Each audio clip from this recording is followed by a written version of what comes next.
Hi guys, yan, good morning. Today's video, magluluto tayo ng bopis. Ang ingredients po natin yan, hindi po baga. Ano po, mga internal parts ng manok. Yan.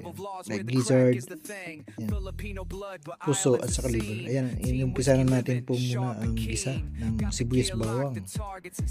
Ginisa na po natin yan. Yan. Tapos, yan na po yung ating mga hiniwa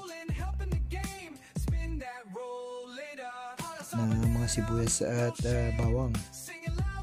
Tapos po may carrots yan, merong ayan, misis ko nandun sa guide. Ginaguide niya ako paano maggisa. Ayan, pinalitan namin yung, ayun na yung gizzard guys, ayan. Ilagay na namin. Gizzard ng manok yan. Sa Tagalog ay balon-balunan. Kung hindi available lang kasi dito, by order kasi ang lang saka ng baboy. Yung baga, yung pambopis talaga. Kaso minsan, wala pa. So, alternative ito. Inspired by nakita namin sa YouTube. Then, paano ang paggawa ng bopis using chicken parts, internal parts, except yung isaw. Ayan. Pinagyan namin ng condiments, yan, garlic powder, yan. Si miss ko pang lalagay kasi hindi pa siya pwede maghalo-halo. She's still recovering for her operation. Ayan. Ayan. Ayan, minsan hindi makatiis, ayan. Hinaagaw sa akin ng yung pangsangkot siya. Ayan. Kahoy po yung gamit namin, kaya ganyan ang kulay. Ayan. Ayan, pahintayin natin makumulo. Kasi matigas tong gizzard na to. Hintayin na natin makumulo yan. Mga kami dyan mga ilang kulo yan para lumambot ng konti. Ayan, lagyan namin ng hot water din. Para, kumukulo na siya mga kaibigan. First kulo yan. First kulo. Hintayin muna natin. Yan, nakita nyo sa background namin ang aming washing machine. Ito po yung aming kalan. Yan. Hindi po siya apoy. Parang hindi siya hub, yung isang klase siya na may malakas din sa kuryente. Pero mas masarap talaga ang luto, no? Ayan, tinikman namin ng isa. Ay, mainit. Napudot. Ayan, matigas pa. So, maglalagay pa kami ng tubig. Another kulo pa yan. Another kulo pa yan. Para lumambot lang siya. Huwag lang hayaang matuyuan kasi makamasunog. Habang niluluto namin yan, nakabantay kami dyan. Nakabantay kami mga kaibigan.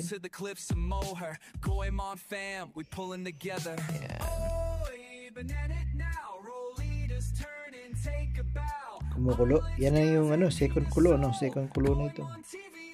Matigas pa rin siya. Pero masarap siya. Hindi po kami nalalagay ng asin, ng patis. Iniiwasan na po namin yun kasi alam nyo na, health conscious. Ayan. Betsin, hindi na kami naglalagay ng betsin guys. Ayan. Simula nung napunta kami dito. We use the natural one. Saka yung mga condiments na available dito. Yung mga aromat yan. Seasoning yan, masarap din. Tapos yung mga granule na grain na garlic, grain na pamintang buo, meron din. Available dito. Oregano, meron din. Pero ito wala silang hintay lang natin kumulo ulit. Hintayin natin, mga kaibigan.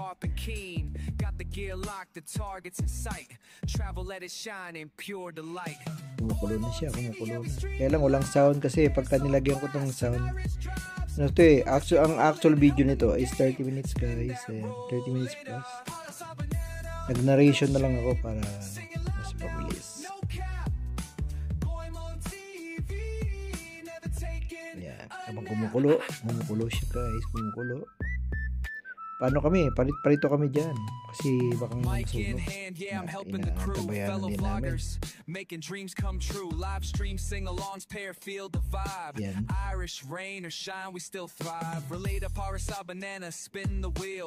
Tagal ano? Yung matigas talaga yung gizzard. Sa totoo lang. Kaya ginaguide naman ako ni misis ko kung paano iluto ito. Team effort, ika team effort. Ayan, umukulo, umuusok pa, umuusok mga kaibigan. At saka pag yung actual sound nito guys, maririnig nyo yung yung humming ng fan, yung exhaust fan. Kita nyo yung usok niya pataas. Palabas yan palabas. Para hindi nangangamoy sa loob ng bahay. Nangangamoy man, nawawala din agad kasi nga may exhaust ka. Ayan. Yan, speaking of exhaust diyan, dapat monthly din ng linis niyan kasi nagbi-build up ang oil diyan. Yung mga sinisip-sip niya.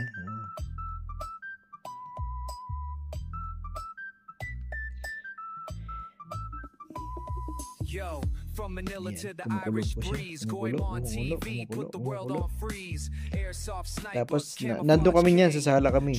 Narinig lang namin gumagano. Ibig sabihin wala na tubig.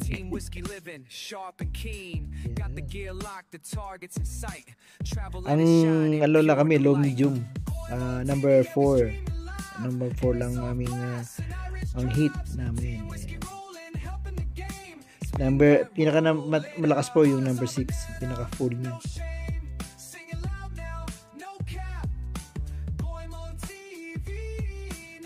Okay.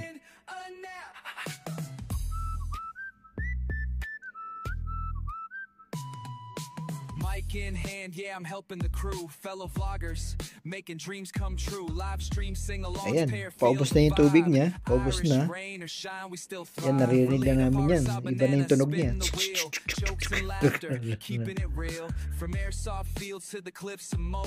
Gumagano na siya.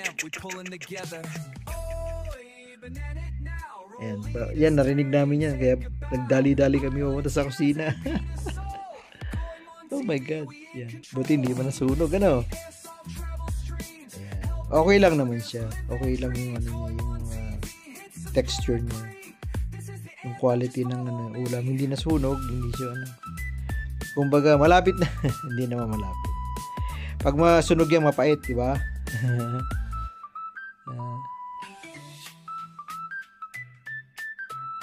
Ayan na po. Ayan. Almost ubos na yung sabaw niya. Yan, almost ubos na. Yan. Tapos, sige lang po.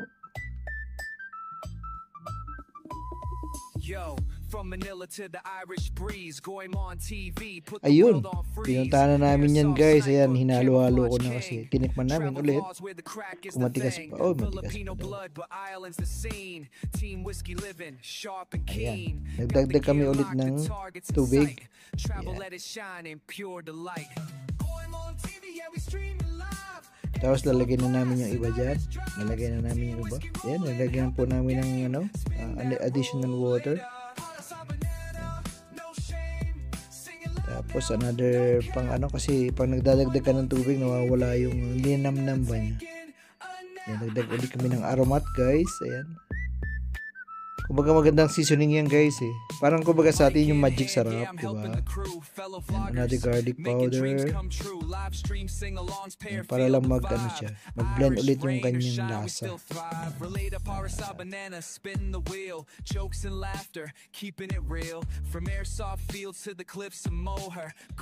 ayan na po. Ayan. Hintayin na natin kumukulo ulit yan. Pang third na yata to. Third kulo. Ayan.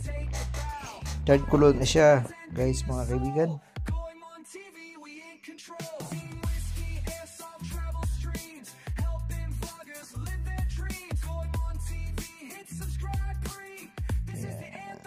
Pasensya na po yung boses natin. Hindi po tayo professional announcer. And we explain what we're doing here sa ating cooking sequence. Yan. Kung paano magluto ng bopis. Yan. all you need is preparation at saka time sa pagluluto. At dapat masaya kayo pag nagluluto. Pag hindi kayo masaya nagluluto, hindi masarap ang ang niluto nyo. Totoo yun. Proven na yun, proven. Kunwari, mag-asawa kayo, nag-alit yung asawa nyo nagluluto, galit sa iyo. Pagkain mo ng pagkain, hindi masarap. Pero ito, with feelings kami. Yeah. With feelings namin yan niluto. Popis, oh my God, ang yung katapat niya.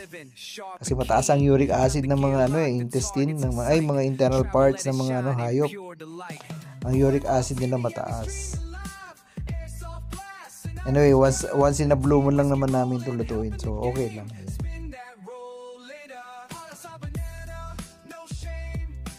Ayan na po mga kaibigan. Kumukulo ulit siya. Kumukulo.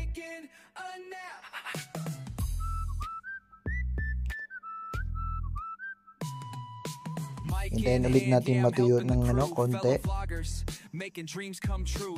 Tapos tigin-tigin ulit ng kaplasong ng balon-balunan ng manok. Pwede yan, balon-balunan, atay, heart, chicken heart, saka chicken liver. Yan. And then yung condiments natin, garlic, onion, yung unang gisa, tapos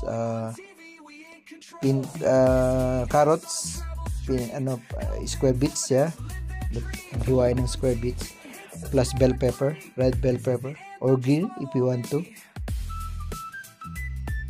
Ayan, habang kumukulo na po siya ulit. Ayan, ang sarap niyan, grabe. Nag-craving kami diyan, kaya kami nagluto niyan. Dito sa abroad, guys, basta kompleto ang inyong mga sahog, yan. You can do Filipino food. Yan. Yung mga iba naman, alternative na lang. Let's say, yung mga, for example, spaghetti, magluluto kayo ng spaghetti. Ang available lang dito, yung Italian noodles, yung mga ganyan, pero masarap sila.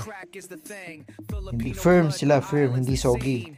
Tapos po, tomato sauce, ganyan.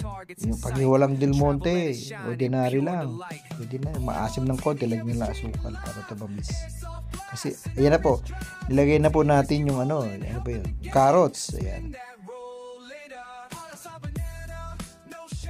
Carrots saka yung hindi ko na ilagay yung saka po yung heart, ayan, nandun na siya, pin niya. Tapos nilagyan pa natin ng achueto seasoning, ayan, mamasita achuete seasoning, pangkulay ba, para mamula-mula siya, mamula-mula, ayan, hintayin mo na kumulo. Huli natin yung liver kasi madaling maluto yun.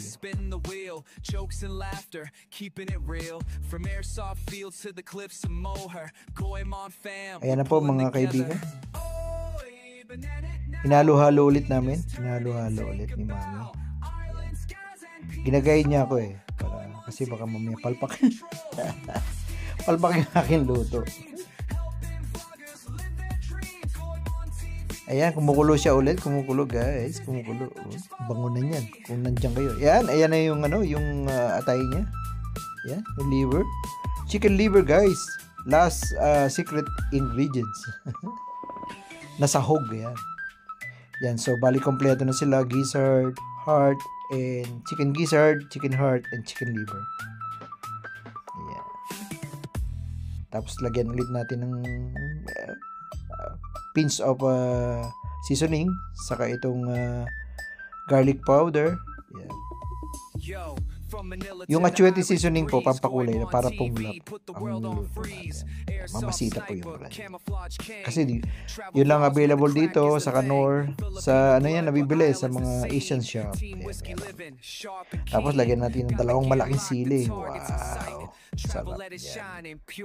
Ayan, hintayin na lang natin yan ayan po guys, finished product. Ayan, natuyot na siya, mga kaibigan. Kakain na kami niyan. Kakain na kami, mga kaibigan. Kasi gutom na kami. Konting tubig lang. Ulit, dagdag ng konting tubig. Kita mo, pag expert ka na, talagang sangkot siya lang. Tapos yung mga seasoning mo, taktak lang ng taktak. Wala nang sukat-sukat. Tansya-tansya na lang. Tapos yan, sinitip na namin sa bawah. Wow, sarap. Pwede na kumain. Ayan. Uy, hindi pa siya hindi pa siya satisfied sa lasa. Dagdag ulit ng aromat. Ayan. Seasoning yan guys, seasoning.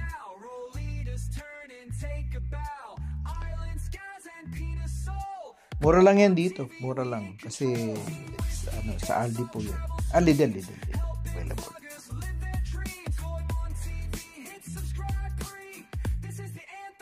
Ayan, dinagdagan natin ng mga seasoning yan guys. Yan. Para mas malasa. Mas malasa siya. Kasi once na, sabi ng miss ko, once na nagdagdag ka ng tubig, kailangan, pagdagdag ka rin ng mga seasoning. Kasi nawawala yung kanyang flavor. Ayan. Ayan guys. In few minutes time, yan, pwede na kaming kumain ng aming hapunan. Ayan, kagabi po namin yan niluto guys. Ayan na siya, kumukulo. Masarap siya, masarap. Grabe. Dami kong kanin dyan. Ayan na yung kanin ko. Ayan na ulam sa ibabaw. Lagyan sa ibabaw, daming ulam. Ayan, dalawa lang naman kakain yan. Ayan na po ang aming pagkain. Ayan ang aking food for tonight. Thanks for watching guys.